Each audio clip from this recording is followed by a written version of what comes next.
Viewers, আমরা আজকে শিখবো যে দেখেন যে এই যে মোবাইলের প্রত্যেকটা অ্যাপে কিভাবে আপনার এই যে এমবি গুলা কিভাবে খায়া এমনি রাখে। এটা কোনো কাজ নাই। দেখেন অ্যাপ সাইজ হয়েছে মাত্র 480 আর ইউজার ডাটা হয়েছে 408। মাত্র ইউজার ডাটা 408।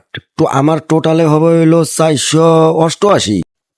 এই যে দেখেন কেসিতে 199 আপনার রিজার্ভ করে রাখছে। এমনি এটা কোনো কাজেই লাগে না।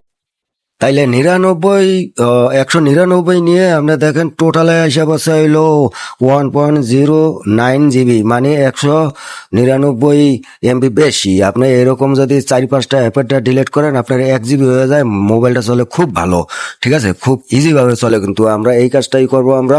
তাহলে ভিউয়ার্স, আমরা সরাসরি ব্যাগে চলে যাচ্ছি, আমরা সেটিংতে আসি কিভাবে করব। ভিউয়ার, সরাসরি সেটিং এ চলে যাব এখন। এই কাজটা শতকরা 20% মানুষ জানে না। ভিউয়ার্স, কি করব? তো আপনার মোবাইল হ্যাং হবে না, কি করব? তাইলে সেটিং এ আসার পরে আমরা একটু নিচে আসব। সেটিংস এ আসার পর এরকম অ্যাপস পাবেন। অ্যাপস পাইলে অ্যাপস এর উপর ক্লিক করবেন না হয়। আর যারা এরকম ফোন অ্যাবাউট পাবেন, ফোন অ্যাবাউটে যাবেন অথবা ম্যানেজ অ্যাপ। এই তিনটার ভিতরে একটা পাইয়া যাবেন। পাইলে চলে যাবেন। তো ভিউয়ার্স, আমার এইখানে আছে হলো অ্যাপস। আমি অ্যাপসে চলে গেলাম। এখন অ্যাপের ভিতরে আসার পরে সি অল অ্যাপসে ক্লিক করলাম। এখন সবগুলো অ্যাপ আমাদের আইসা বসে। যেহেতু ফেসবুক দিয়ে দেখাইছি, ফেসবুক দিয়ে দেখাই। আপনারা প্রত্যেকটা অ্যাপে এরকম ইয়ে করে দিবেন।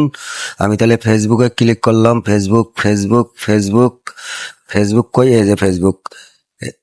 এই যে ফেসবুকে আসার পরে ফেসবুক ক্লিক করার পরে অ্যাপের উপরে মানে আপনারা স্টোরেজ খুঁজবেন। স্টোরেজ কোথায় আছে? স্টোরেজ অ্যান্ড কেসি। হ্যাঁ, এই কেসির উপর ক্লিক করার পরে এই যে দেখেন, আমরা এই যে যেটা দেখাইলাম যে কিভাবে 199 MB বেশি আছে, আমার কম আছে। এর আগেও মনে করেন যে আমি এক সপ্তাহ পর পর এগুলা ডিলিট করি। তো এইখানে আসার পরে আপনারা আর কিছু ইয়া দেখার দরকার নেই। আপনারা যে উপরে ডাইন দিকে দেখছেন ক্লিয়ার কেসি। হ্যাঁ, এই ক্লিয়ার কেসিতে ক্লিক করলে এই যে আপনার নিচে দেখেন যে চলে যাবে। মানে এরকম করলে আপনার মোবাইলটা সবসময় ঝরঝরা থাকবো, ভালো থাকবো। তো ভিউয়ার্স, আমার ভিডিওটা যদি ভালো লাগে অবশ্যই চ্যানেলটি সাবস্ক্রাইব করবেন। তাহলে আজকের মতো এখানে রাখি। খোদা হাফেজ।